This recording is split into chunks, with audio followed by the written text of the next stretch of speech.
예수님께서는 이와 같은 상황 속에서 긍휼히 여기는 덕은 하나님께서 주시는 영혼의 축복이며 영혼이 건강한 자가 소유한 보이지 않는 사랑의 힘이라고 말씀하셨습니다. 긍휼이라는 것은 강자의 힘이 아니고 약자의 참된 힘인 것입니다. 원래 이 긍휼이라는 엘레오스라는 단어는 엄하게 다루지 않는 것, 책임을 묻지 않고 용서하는 마음, 고통과 절망에 빠진 자에게 측은히 여기며 자비를 베푸는 것이라고 말하고 있습니다. 한마디로 정리하면 보다 더 적극적인 사랑으로, 적극적인 친절로 불쌍히 여기는 마음과 행동을 긍휼이라고 말합니다. 그래서 오늘은 이렇게 이 긍휼한 자가 복이 있나니 긍휼히 여김을 받을 것이라고 했는데, 왜 성도가 대인관계에 대해서 긍휼히 여겨야 되는가? 그리고 누구에게 긍휼을 베풀어야 되는가? 그리고 어떻게 긍휼을 베풀어야 되는가? 그리고 그 긍휼히 여기는 자가 받을 복이 무엇인가를 오늘 간략하게 말씀을 드리려고 합니다. 첫 번째로, 성도는 왜 대인관계에 있어서 긍휼히 여겨야 되는가? 첫째, 하나님이 우리를 긍휼히 여기셨기 때문입니다. 하나님의 속성 중에 하나가 긍휼이십니다. 예레미야서 3장 22절에 여호와께서는 자비와 긍휼이 무궁하심으로 우리가 진멸되지 아니하심이라 했습니다. 기독교는 긍휼의 종교입니다. 다른 종교에서도 불쌍히 여기는 마음은 있으나 하나님께서는 인간을 사랑하신 그 긍휼하심과는 비교가 되질 않습니다. 바울 사도는 에베소 2장 4절 5절에 긍휼에 풍성하신 하나님께서 우리를 사랑하사 우리가 아직 죄인 되었을 때 독생자 예수 그리스도를 보내주시고 그 은혜로 말미암아 구원을 얻게 하는 것이다 라고 말씀하셨습니다. 우리가 전혀 하나님의 사랑이나 하나님의 긍휼함을 받을 수 없는 죄인 중에 하나님의 큰 사랑으로 우리를 위해서, 우리 같은 죄인을 위해서 예수 그리스도를 보내주시고 우리를 구원시켜 주신 것은 하나님의 긍휼이고 하나님의 아가페적 사랑이십니다. 그리고 두 번째, 왜 우리가 긍휼히 여겨야 되느냐 하면 마지막 주님 앞에 섰을 때 우리가 긍휼하심을 받을 것이기 때문입니다. 아멘. 이 땅에서 긍휼을 베풀 때 하나님께도 긍휼하심을 입게 됩니다. 또한 하나님 앞에 긍휼을 받지 않고는 인간의 어떤 행위로서는 한 사람도 의롭다 하심을 얻지 못할 것입니다. 마태복음 25장 34절 40절에 보면 오른편에 있는 자들에게 이르시되 아버지께 복받을 자들이여 나와 창세로부터 너희를 위하여 예비된 나라를 상속하라. 내가 줄일 때 너희가 먹을 것을 주었고 목마를 때 마시게 하였고 나그네 되었을 때 영접하였고 벗었을 때 옷을 입혔고 병들었을 때 돌아왔고 옥에 갇혔을 때 와서 보았느니라 칭찬하셨습니다. 이것이 지극히 작은 형제에게 행한 긍휼의 보상이라고 말씀하셨습니다. 그렇기 때문에 우리는 하나님이 우리를 긍휼히 여기셨고 또 우리도 이 땅에서 긍휼히 여기는 자가 되면 나중에 하나님 앞에 가서도 긍휼함을 입을 것이기 때문입니다. 그럼 두 번째로, 누구에게 긍휼을 베풀어야 되는가? 오늘날 많은 사람들이 긍휼을 베풀 자, 긍휼히 여김을 받을 자를 구분하지 못하고 있어요. 성경은 모두에게 다 긍휼을 베풀어야 된다 이렇게 말씀하고 있지만은, 그러나 그 중에서 전 인류 모두를 다 긍휼하게 베풀 수 있는 그 능력이 우리에게는 없기 때문에, 그래서 예수님만은 모든 인류 전체에게 긍휼을 베푸실 수 있는 분이시지만은 우리는 아주 작은 자들, 작은 곳에서 작은 생각을 가지고 사는 사람이기 때문에 우리에게 최소한 세 종류의 사람들에게 긍휼을 베풀어야 한다고 했습니다. 첫째, 약한 자에게 긍휼을 베풀어야 됩니다. 시편 68편 5절에 육신적으로 가난하여 도움이 필요한 자에게 긍휼이 필요하다고 했습니다. 하나님은 고아의 아버지시요 과부의 재판장이 되시고 고아와 과부를 도우시는 분이라고 했습니다. 예수님께서도 나인성 과부의 아들이 죽었을 때 슬퍼하시고 그에게 긍휼을 베풀어 주심으로 살려주셨습니다. 진정으로 주님의 사랑이 필요하여 도움을 요구하는 자에게 긍휼을 베푸시는 분임을 알아야 됩니다. 그래서 오늘날 많은 사람들이 정말 긍휼을 꼭 베풀어야 될 사람들이 약한 자들이 있는데도 불구하고 지금도 무슨 정부에서 무슨 이렇게 이 코로나19 때문에 어려움 당했으면 무슨 공무원들이 지금 긍휼을 받을 일이 뭐 있습니까? 봉급 빨리 받는 건데 정말 진정으로 상업을 열었는데 먹는 것이 제한되고 모이는 게 제한되니까 그거를 못하는 사람이 정말 문을 닫을 정도가 되는 사람에게는 충분히 긍휼을 베풀어야 돼요. 근데 그것도 돈 많고 부자들에게는 베풀 필요가 없어요. 근데 오늘날 보면 이게 편파적으로 자기 표해의식해서 그렇게 하는 거 보면 이 사람들이 긍휼을 베푸는 게 아니라 그것도 긍휼도 자기가 갖고 있는 것도 아니고 남의 그 갖다가 주면서 자기가 긍휼을 베푸는 것처럼 착각을 하고 있는 시대가 오늘날의 시대입니다. 그러나 진정으로 우리가 긍휼을 베풀려면 내가 가지고 있는 것 중에서 내가 가지고 있는 힘과 재능과 물질을 가지고 약한 자에게 긍휼을 베푸는 것입니다. 두 번째, 고통받는 자에게 긍휼을 베풀어야 됩니다. 영적으로, 육적으로, 질병으로 고통당하는 사람에게 주님의 손길이 필요하고 우리의 손길이 필요합니다. 주님께서도 슬픈 자에게 위로를 주신다. 병든 자에게 고침을 주신다. 눈먼 자에게 보게 하셨다. 문둥병자에게 깨끗함을 입혀주신다. 그러므로 오늘날 고통받는 사람들을 외면하는 일이 너무나 많아요. 돈도 없는데 몸이 아파서 병원에 오는 사람, 돈 없으면 요즘 고쳐주지도 않아요. 힘 없으면 법의 혜택도 받지는 못해요. 그러므로 우리는 정말 예수님께서 긍휼히 여기는 자는 긍휼히 여김을 받을 것이라고 하는 그 말씀은 정말 고통받는 자에게 긍휼을 베풀어야 돼요. 난 평생에 살면서 약한 자 보면 그냥 막 오직 도와주고 싶고 또 병든 자 있으면 오직 고쳐주고 싶고 그래서 제가 순리치유를 하는 이유도 무슨 그걸 가지고 인기를 얻으려고 하는 것도 아니고 그걸 가지고 돈을 벌려고 하는 것도 아니고 그걸 가지고 내 명예를 받으려고 하는 것도 아니고 무슨 이득을 가지려고 하는 게 아니라 진정한 순리인의 자세는 고통받는 자에게 질병으로 고통받는 자에게 영적으로 고통받는 자에게 그들에게 긍휼을 베푸는 마음입니다. 그 다음에 세 번째로는 핍박받는 자에게 긍휼을 베풀어야 돼요. 성도는 때로 핍박과 고통을 당할 때가 있습니다. 불신자들이 성도들을 핍박하기도 하고 또 시련을 주기도 하고 그럴 때에 우리는 참고 견딤으로 긍휼을 베풀어야 됩니다. 불쌍히 여겨야 돼요. 아유 몰라서 그랬지.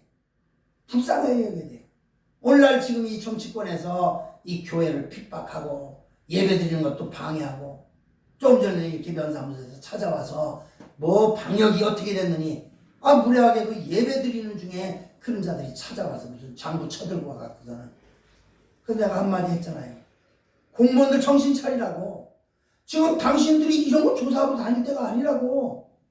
그랬더니 예 알았습니다 그러면서 가는데 뭐 때문에 예배드리는데 매주마다 이게 찾아와갖고 무슨 뭐 방역을 뭐 준비했느니 방역 일지를 썼느니 무슨 출입자 명부를 썼느니 그따위로 조사라고. 이게 정말 못돼먹은 정부예요. 그래서 내가 한마디 했어요. 당신들 정신 차리라고. 공무원들 당신들 정말 나라에서 봉급 받으면서 지금 주일이면 교회 가서 예배 드려야 될 시간에 무슨 교회마다 찾아다니면서 조사를 하느냐고. 그랬더니 미안해가지고서는 막 혼비백산에 도망을 가듯이 갔어요. 스데반은 원수들의 돌팔매 속에서, 돌무더기 속에서 죽어가면서 주여 저들의 죄를 저들에게 돌리지 마옵소서라며 긍휼을 베푸는 삶을 실천한 것이 사도행전에 나옵니다. 그러면 큰 세 번째로 우리는 그러면 어떻게 긍휼을 베풀어야 될까? 긍휼을 베푸는 대상이 누구일까? 어떻게 해야 긍휼을 베풀 수 있을까? 무엇보다도 그냥 하는 척하는 긍휼이 아니고 그 마음속 깊은 데서 우러나오는 긍휼이 있어야 돼요. 참 마음으로 긍휼이 돼야 돼요. 마음에 없는 위선이나 외식을 버리고 스스로 자발적으로 속에서 솟아나오는 경건한 마음이 긍휼을 베푸는 마음입니다. 욥의 친구들이 욥에게 찾아와서 야 욥아 이러면서 뭐 위안의 말로 어떻게 이렇게 됐냐 뭐 그러면서 할 때에 욥을 위로한 것 같지만 실상은 허울 좋은 위선의 행동이었습니다. 그러한 마음은 욥의 마음에 평화를 주지 못하고 오히려 욥을 유래준다고 찾아왔던 그 친구들이 오히려 욥에게 이 마음의 불평과 불안감만 주고 갔어요. 오늘날 많은 사람들이 이 긍휼을 베푼다고 어쩌고 하면서도 그것이 오히려 위선과 거짓의 탈을 쓴, 이리의 탈을 쓴, 늑대의 탈을 쓴 순한 양처럼 그렇게 하지만은 그런 것들이 참 마음에서 나오는 동정심이 아니기 때문에 그렇습니다. 진짜 참 마음에서 솟아나오는 동정심은 어떤 큰 선물보다도 어떤 귀한 선물보다도 오히려 더 힘이 될 수가 있습니다. 참 마음과 따뜻한 사랑으로 약한 자와 그리고 고통받는 자를 위로해줘야 됩니다. 너그러운 마음으로 핍박자에게 용서를 해줄 수 있어야 돼요. 우리를 핍박하는 자들을 증오할 것이 아니라 불쌍히 여기는 마음을 가져야 돼요. 따뜻한 한마디의 말이 큰 위로가 되고 힘이 될 수 있습니다. 포근한 사랑, 인정미 넘치는 한마디의 말로 긍휼을 베풀어야 됩니다. 잠언 20장 15절에 말씀하기를 세상에 금도 있고 진주도 많거니와 지혜로운 입술은 더욱 귀한 포벤이라 말씀한 것처럼 따뜻하고 사랑스러운 말로 형제에게 사랑을 전하십시다. 행동과 실천으로 말만 하는 게 아니라 행동하고 실천으로 긍휼을 베풀어야 합니다. 마음의 말과 위로하는 것도 귀한 것이지만 그러나 행동과 실천이 따라와야 살아있는 신앙의 열매요 진정한 긍휼인 것입니다. 야고보서 2장 15절에서 17절에 만일 형제나 자매가 헐벗고 일용할 양식이 없는데 너희 중에 누구든지 그에게 이르되 평안히 가라 더럽게 하라 배부르게 하라 하면서 그 몸에 쓸 것을 주지 않으면 그 말이 무슨 유익이 있으리요. 이와 같이 행함이 없는 믿음은 그 자체가 죽은 것이라 그렇게 말했어요. 요즘 애국한다는 사람들이 행함이 없는 애국, 말만 갖고 입만 갖고 행하는 애국은 진짜 애국이 아닙니다. 정말 나라를 사랑하는 마음으로 생명 내걸고 나라를 지키려고 하는 마음, 그게 진정한 애국자의 마음이고 애국자의 삶이고 모범이 되는 것입니다. 요한일서 3장 17절에 누가 이 세상 재물을 가지고 형제의 궁핍함을 보고도 도와줄 마음을 막으면 하나님의 사랑이 어찌 그 속에 거할까 보냐. 자녀들아, 우리가 말과 혀로만 사랑하지 말고 오직 행함과 진실함으로 하자. 할렐루야. 이사야서 58장 7절에도 또 줄인 자에게 너의 식물을 나눠주며 유리하는 빈민을 내 집에 들이며 벗은 자를 보면 입히고 또 내 골육을 피하여 스스로 숨지 아니하는 것이 아니겠느냐 그렇게 말씀하고 있습니다.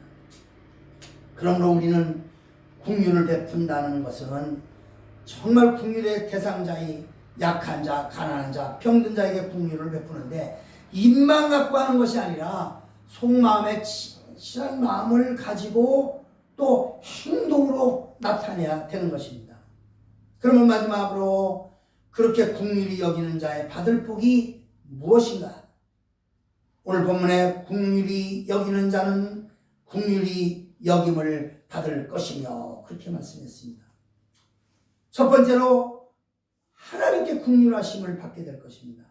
우리가 아주 작은 동정과 사랑으로 사람에게 베풀게 되므로 보상받는 것은 하나님께로부터 받게 되는 거니까 어마어마한 것입니다.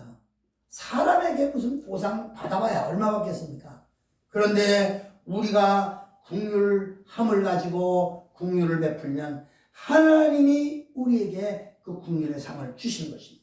이사야서 58장 10절 11절에 줄인 자에게 너의 심령을 통하며 괴로운 자의 마음을 만족해 하면 너의 빛이 흑암 중에서 발하여 너의 어둠이 낮과 같이 될 것이며 나 여호와가 너를 항상 인도하여서 마른 곳에서도 내 영혼을 만족해 하며 네 뼈를 견고케 하리니 너는 물된 동상 같겠고 물이 끊어지지 않는 샘 같을 것이라 하셨습니다. 그러므로 마지막 죽음과 심판 때 우리의 긍휼이 사랑이 인정받게 될 것이며 이것이 상급으로 보상받게 되는 것입니다. 사도행전 20장 35절에도 주는 자가 받는 자보다 복이 있다고 하셨고 잠언 19장 17절은 가난한 자를 불쌍히 여기는 것은 여호와께 꾸이는 것이고 여호와께서 그 선행을 갚아주시리라고 하셨습니다. 시편 41편 1절에도 빈약한 자를 권고하는 자가 복이 있으며 재앙의 날에 여호와께서 저를 건지시리라고 하셨습니다. 유명한 랍비 가말리알은 말하기를 다른 사람에게 긍휼을 베푸는 모든 사람은 하늘로부터 그에게 베풀어지는 긍휼을 보게 된다. 다른 사람에게 긍휼을 베풀지 않는 모든 사람은 하늘에서 그에게 긍휼을 베풀어지는 것을 보지 못한다 말씀했습니다. 전도자 바울의 마음을 즐겁게 했던 오네시모에게 하나님의 긍휼을 받기를 바울 사도는 간절히 기도했습니다. 그러므로 우리는 복을 받는데 하나님께 긍휼함을 복을 받고 그리고 더 나아가서 현실적으로는 사람들에게 긍휼함을 받게 됩니다. 인생에 가는 길은 끊임없이 행복과 불행의 교차로에 서 있어요. 언제나 행복한 것도 아니고 언제나 불행한 것도 아니에요. 오늘의 행복과 형통함이 내일의 불행함으로 예기치 않는 고통을 당할 날이 와요. 내일 일을 자랑할 수 없는 것이 우리 인생의 길입니다. 그렇게 성도들은 전도서 11장 1절 말씀처럼 네 식물을 물 위에 던지라 여러 날 후에 도로 찾으리라 한 말씀을 기억하면서 열심으로 선행과 자비를 베풀며 긍휼을 베풀어야 합니다. 결국 긍휼을 베푼다는 것은 자신에게 돌아올 보상이기 때문에 이것이 복이 되는 것입니다. 사실 산상수훈의 이 8가지 복 중에 한 가지를 진정으로 깨닫게 된다면 우리 믿음의 사람들이 틀림없는 믿음의 사람으로 나타날 것입니다. 헬렌 켈러는 귀머거리였고 벙어리였고 장님으로 살았지만 절망적인 환경 속에서 그를 보여줬던 셜리반의 희생으로 말미암아 미국의 유명한 사람이 되었고 나중에 그를 돌봤던 긍휼히 여기고 돌봤던 셜리반은 말년에 그가 장님이 되어서 오히려 도와줬던 헬렌 켈러의 도움을 받았습니다. 야고보서 2장 13절에 긍휼을 행하지 아니하는 자에게는 긍휼이 없는 심판이 있으리라. 그러나 긍휼은 심판을 이기고 자랑하느니라 그렇게 말씀했고 히브리서 4장 16절에는 그러므로 우리가 긍휼하심을 받고 때를 따라 돕는 은혜를 얻기 위하여 은혜의 보좌 앞에 단대히 나아가자고 말하고 있습니다. 여러분 오늘 이 다섯 번째, 이건 대인관계 문제예요. 네 가지는 자기 자신에게 대해서 하는 거지만은 다섯 번째부터는 긍휼히 여김을 받는다는 것은 상대편이 있어야 되는 거예요. 긍휼히 여김을 받는 자, 왜 긍휼히 여겨야 되는가? 누구에게 긍휼을 베풀어야 되는가? 어떻게 긍휼을 베풀어야 되는가? 그리고 긍휼을 베푸는 자가 받을 복에 대해서 오늘 말씀을 했습니다. 우리 모두 긍휼히 여기는 자가 되어서 하나님께 긍휼히 여김을 받는 성도들이 되십시다. 할렐루야. 네. 기도하겠습니다. 하나님 아버지, 정말 감사합니다. 이렇게 8가지의 복, 남들이 볼 때 참 비천하고 가난하고 아무것도 아닌 것 같고 정말 불쌍한 자들에게나 할 이런 복인 것 같지만, 그러나 진정으로 예수님께서는 산상수훈 첫 번째 말씀에서 이렇게 8가지의 복을 우리에게 주셨고, 이 8가지의 복을 깨우치게 해주시고 그렇게 그런 복된 삶을 살게 해주시고 그런 복을 받게 해주시니 참으로 감사합니다. 이 세상 어디에서 이런 8가지의 예수님이 가르쳐주신 복을 말할 수 있고 들을 수 있고 그대로 살 수가 있겠습니까? 오직 하나님의 말씀을 전하는 교회만이, 그리고 진정으로 하나님의 말씀을 말씀답게 전하는 자들만이 이런 말씀을 전할 수 있고 이런 말씀을 행할 수 있고 그런 복을 받는 줄로 믿습니다. 우리 모두 이제 아버지 하나님이 팔복 강해를 통하여서 우리에게 놀라운 복을 절마다 허락하여 주시고 남은 생에 이런 8가지의 복을 꼭 받고 사는 우리 모두가 되게 하여 주시옵소서. 아멘. 예수님의 이름으로 간절히 기도하옵나이다. 아멘. 우리 축도로 예배를 마칩니다. 이제는 우리 주 예수 그리스도의 크신 은혜와 하나님 아버지의 그 만극하신 사랑하심과 성령님의 감동, 감화, 교통, 인도, 섭리하심이 오늘 예수님께서 가르쳐 주신 팔복 중에 긍휼히 여기는 자가 복이 있나니 저희가 긍휼히 여김을 받을 것이며 하는 5번째 복을 말씀드리고, 그리고 이 복을 우리가 갖기를 소원하며 그 긍휼히 여기는 자로서의 삶을 살아서 긍휼히 여김을 받고 정말 하나님 앞에서 긍휼의 복을 받는 우리 모두가 되기 위해서 오늘도 아멘으로 받고 이대로 실천하기를 바라는 우리 모두에게 이제로부터 영원토록 함께 계실지어다. 아멘.